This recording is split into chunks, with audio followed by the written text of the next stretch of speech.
Okay, tip number three. Tip number three is this is actually more of a physical activity, and this is an abdominal massage.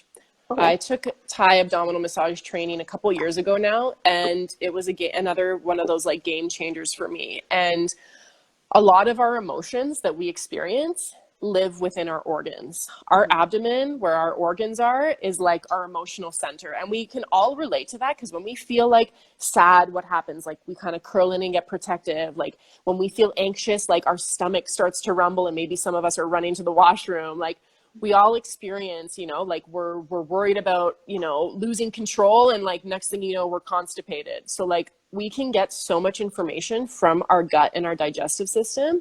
So tuning in, like again, this Mhm. is kind of like a continuation from like the meditation, the silence, and now like going in and like doing abdominal massage. And what I'll do is I don't know what the best way to do it, but I have a YouTube video that's out there Okay. that I We can, recorded that's like a yeah, little like a little tutorial on how to do a self abdominal massage. So I can send you that link so that you can share it absolutely. for people. Yeah, we can post it on our But page as it's well.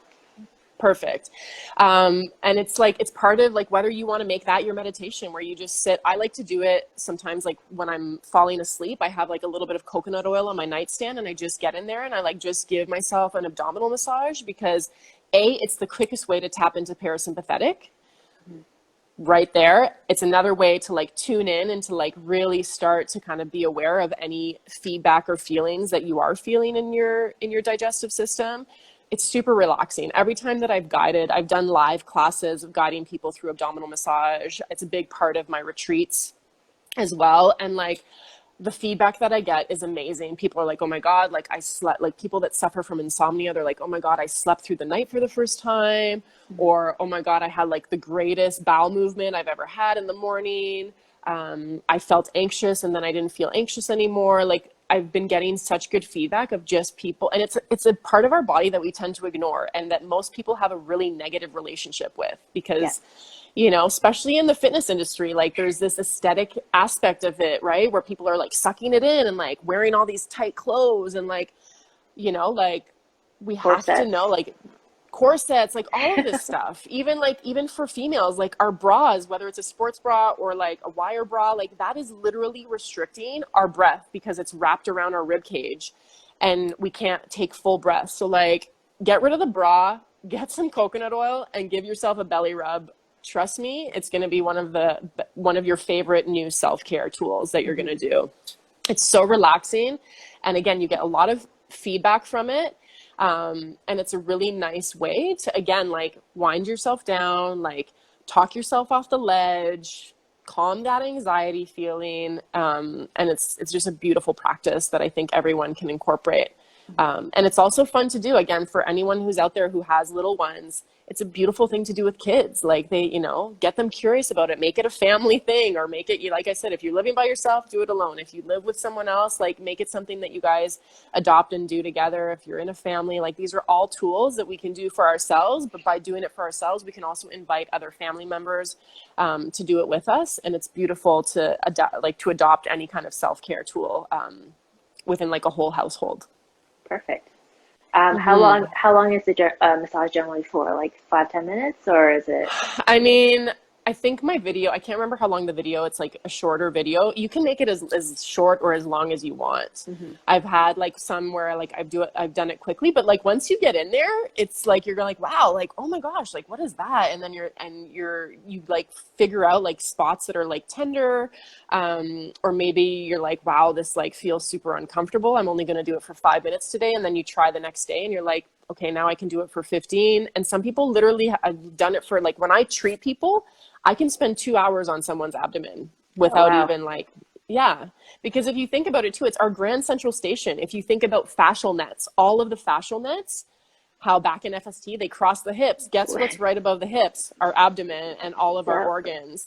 The psoas, like the hip flexor, our diaphragm, all of those organs. There's so much that's jammed in such a small space Mhm. that you can spend so much time, because as you like do it maybe a little bit more superficially at the beginning, if it's a little tender for you, and then you can kind of get deeper and deeper, there's so many things that you can find out about yourself, and you'll be surprised at how relaxing it can be, Mhm. and how much tension, overall tension in your whole body that you can release just by unwinding the center. Like, this is our deep front net, this is our emotional center, this is where all of our organs that do so much work for us without us even asking. Like, let's take a moment to appreciate the digestive system for a second. Like, the stomach, the liver, the small intestine, large intestine, like pancreas, kidneys, like there's so much that goes on in there, that a big part of the massage too is like expressing gratitude and like Mhm. thanking the organs for like doing what they do.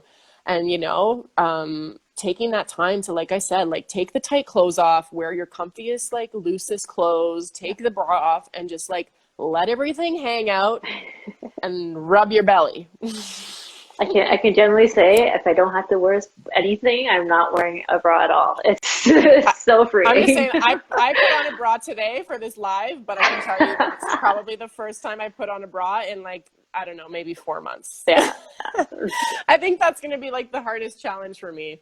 But something for a lot of women to be aware of, like, bras are super restrictive for our breath. They're Mhm. super restrictive for our lymphatic system, so taking the time too, and like not only the abdomen, but like getting up like under the ribs and like getting in this space and just like moving tissue around.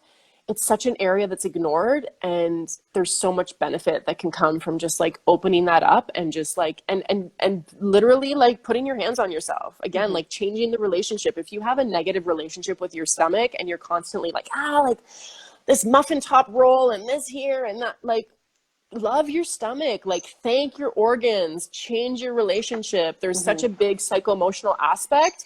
um, and I actually have clients, and this might be a little bit more relevant too for the trainer industry, is like I've had clients that have been like struggling with weight loss, and they've done like the nutrition, and they've done the exercise, and they've done all of this stuff, but until we could unlock their relationship and even the language that they're using to talk about their stomach, until we could unlock that, they weren't getting results. Mhm. And there's a really interesting research by, oh, what's his name? He was a Japanese doctor, his Dr. Emoto, I think it was, and he did an experiment on water. Are you familiar with this one? If you talk It's like about a it, I might. water. Okay, I might send you that link too to this Okay. research. So he did research on water. So he Mhm. had water that he would, some glasses of water he would play like classical music, and then other water he would play like heavy metal Metallica. Some glasses he would like write positive words, and then other ones he would write negative words. And then he would also talk differently. He would have his students in his lab talk differently. And so they expose these water molecules to like more high frequency stuff and then lower frequency stuff. Mm. And then they froze the water and they examined the water molecules. And it's so interesting to see that like the water that was exposed to all of like the high vibration, like all of the loving words and the high, like the classical high frequency music, the crystals formed in these beautiful kind of snowflake images. And then the water that was exposed to more of the lower frequency stuff was like all contorted and like really looked like, not as beautiful as the other one. So when you think about that, Mhm. and this is like actual research, this isn't just some like BS kind of research mumbo jumbo Yeah. like spirituality thing. No, this is like research that he did, and there's papers on it, and a lot of people cite it all the time. Our bodies are made up of like 70-75% water. So if you Mhm. think that if that had the effect on just these little glasses of water that he was doing an experiment on, think about what we're doing when the way that we actually talk to ourselves, and when we talk to our body, and we say it to ourselves, like the words that we use for our mind. Same thing goes for your abdomen. Think about the language and the words that you use to talk about your stomach and to talk about your belly and to talk about your organs, and and that's what I'm talking about. Change the relationship you have with that area of your body, because it does so many beautiful things for us. It holds all of our emotions, and there's so much good that can come from like tuning into it, Mhm. doing the abdominal massage. But another layer is really critically thinking of like, what language am I using? Just as like the language we use to our friends and our children or our partners, our body is our number one partner, man. Our body is our ride or die. So think about the language that we're choosing to say to ourselves.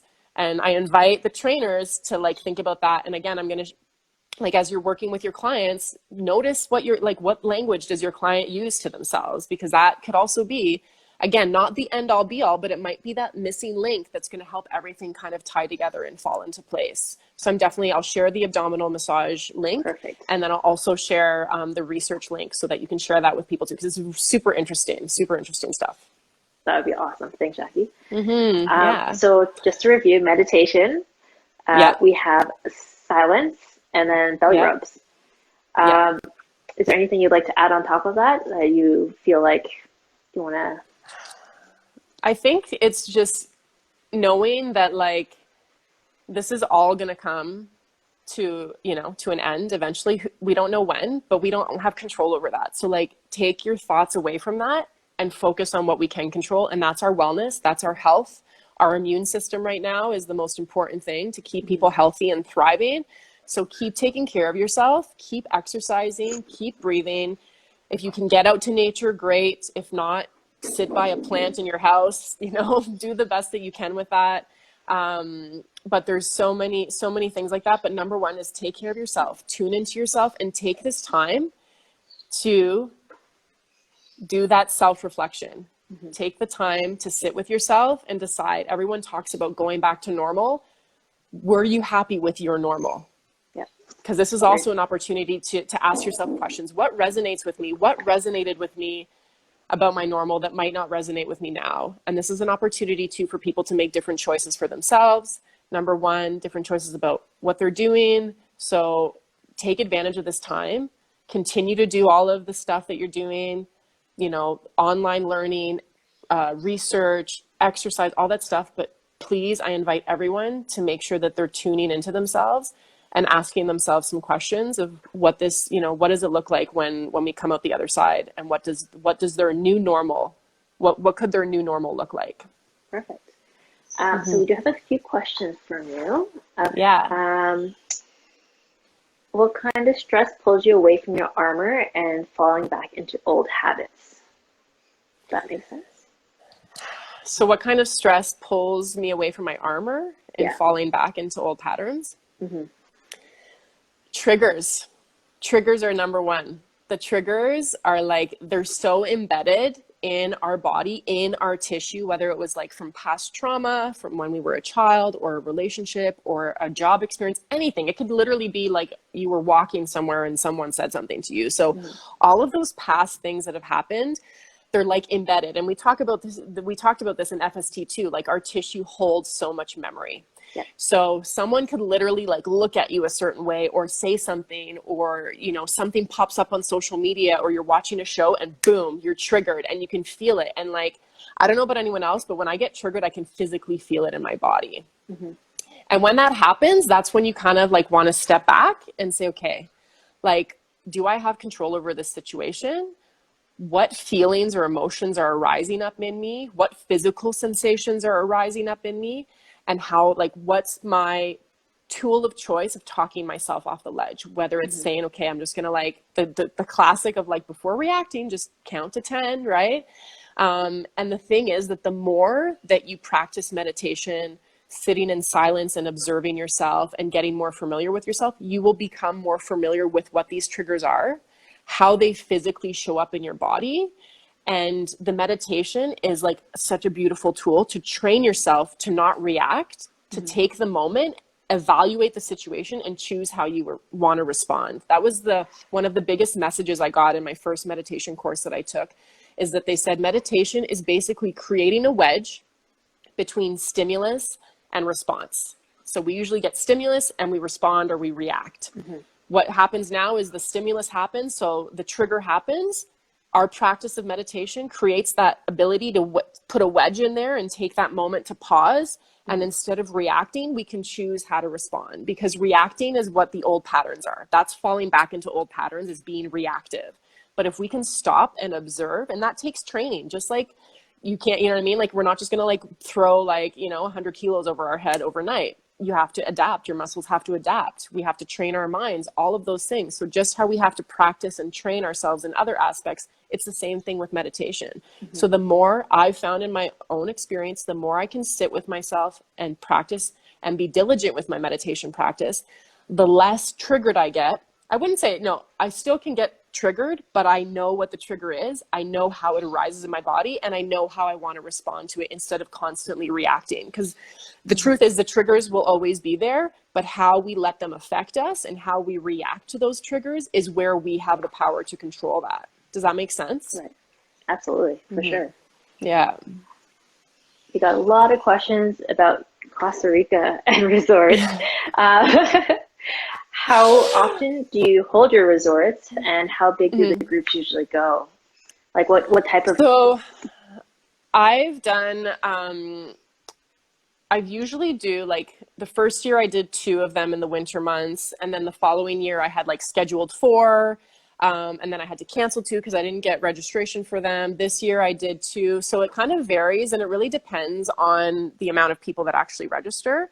Now that I'm committed to being here for the entire winter months, so like from basically November to April is the goal that I have.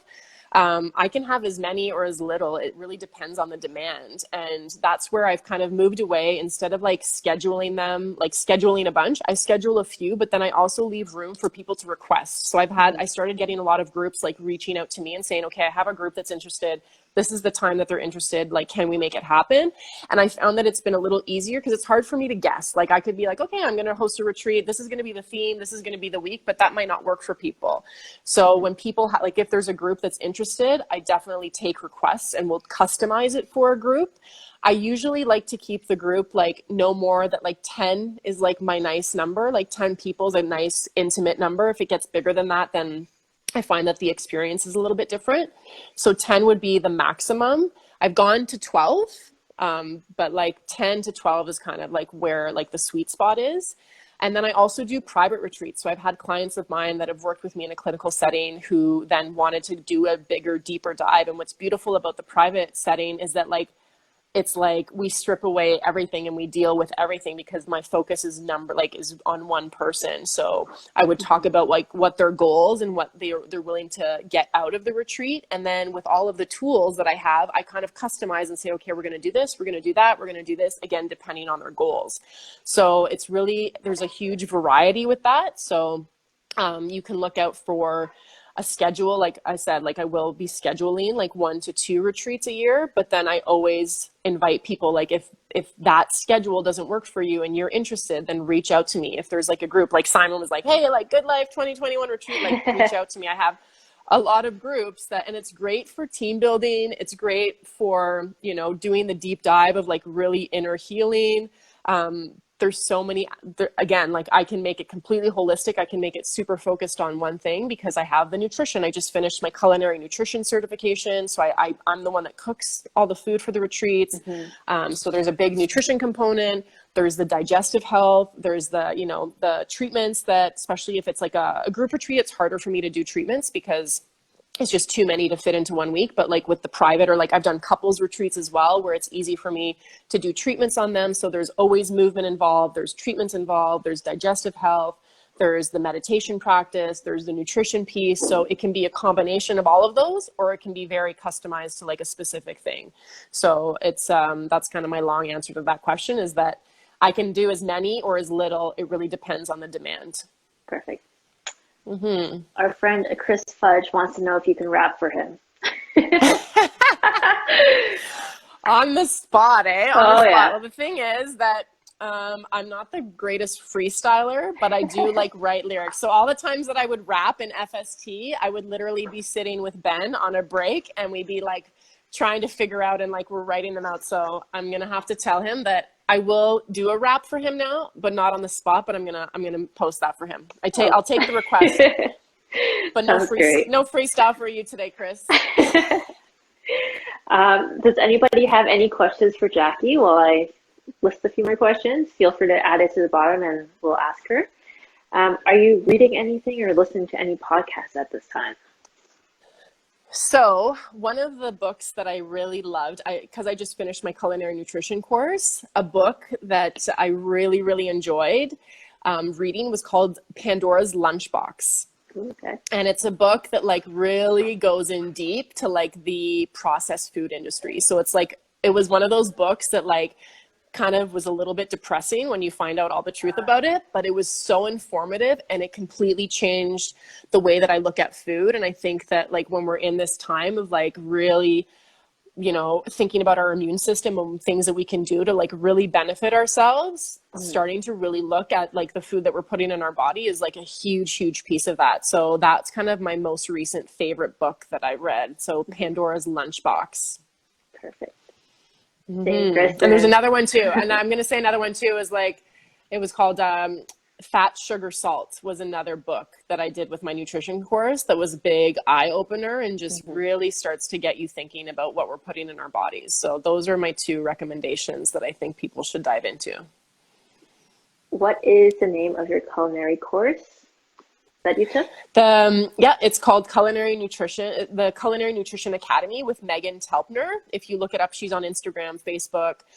It was honestly, I've always loved cooking since I was a little girl. That's actually what I wanted to be. My first dream job was being a chef. And then that kind of just like went away, and I got into my passion about the fitness and wellness industry. And now I kind of get to like pair the 2, because the culinary nutrition was a program that allows me to like bring in my passion about cooking and preparing food, but really taking in the health and wellness aspect of it. So it was called Culinary Nutrition Academy with Megan Telpner, and I highly, highly recommend it. She has a lot of other like little courses that she does within that, but it's basically, it starts in September. It goes from September to December. It's a 4-month online course. So I like highly, highly recommend it. It was one of my favorite learning experiences that I've done before. Perfect. What is your website, Jackie? My website? I don't have a website. I mean, I have the Evolve Holistic website, which is where we kind of post some of the retreat stuff.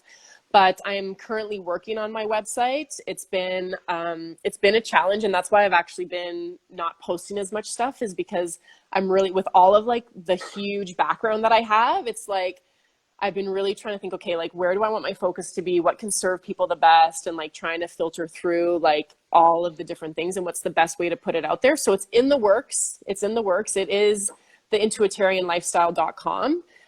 But it's not fully live yet. As soon as it goes live, I'll definitely let you guys know. But Perfect. The best way to kind of reach out to me is like direct message me on Instagram. I'll also give Cass my email for you guys. I really love just like connecting with people directly. So that's kind of the best way to get information and just reach out to me and hop on a call and chat. Perfect. What would you say is your favorite food or to cook, or favorite dish to make? Ooh, that's a tough one. That's tough.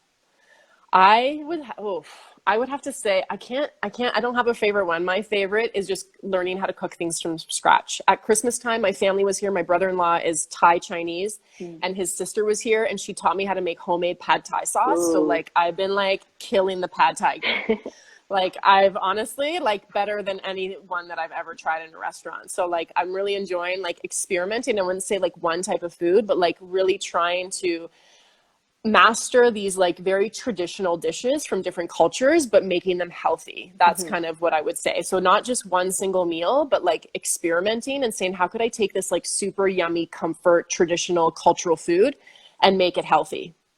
So that's kind of, I would say, my focus right now. Perfect. If anybody has any if anybody has any other questions for Jackie, like you said, you can DM her or message us and we can get in touch with her. Thank you so much for joining us, Jackie. Really appreciate it and seeing your face. It's good to see you. Yes, thank you. Thank you for having me. As soon as I saw you started this, I was like, reached out. I was like, oh my God, I love that you're doing this. You're like, you want to be on? I was like, 100%. I'm always down for anything with you. And I love Bars and Bells, and I love what you guys are about. And I love supporting the community in any way that I can. So thank you for having me. And please, anyone, just reach out to me. I'm more than happy to connect with you and dive deeper into any of the topics that we talked about today or anything else with you. Perfect. So once you get the link to me, we'll post it on our Instagram as well. And then you guys can work on the belly rubs for yourself before night. Yes. Happy belly rubbing. Thank you, Jackie. Have a wonderful day. Stay safe. Thanks, Cass. You Bye. too. Bye.